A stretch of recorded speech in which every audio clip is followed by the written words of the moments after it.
నాకు ఒక విషయం జ్ఞాపకానికి వస్తుంది. రామకృష్ణ పరమహంస దగ్గరికి వెళ్ళి ఒక శిష్యుడు అడిగాట, ఈశ్వరుడు ఎప్పుడైనా పకపక పకపక నవ్వుతాడా అండి అని అడిగారు. అడిగితే రామకృష్ణ పరమహంస అన్నారు, అసలు ఈశ్వరుడు చేసేదే ఆ పని, ఎప్పుడూ పకపక నవ్వుతూనే ఉంటాడన్నారు. అంటే అయ్యో ఎందుకండి అలా పకపక ఎప్పుడూ నవ్వుతూ ఉండడం అని అడిగారు.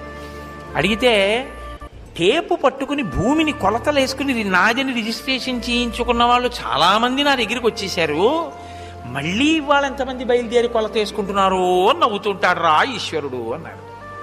నిజం కదండి. పేరెంట్ డీడ్ ఎంతమందికి మారిందో, ఎవడిది ఆఖరికి? ఇది ఈశ్వరుడిది. ఏమి పిచ్చి, నాదని పిచ్చి, ఆ పిచ్చితోటి పాడు చేసుకోవాలి. కాబట్టి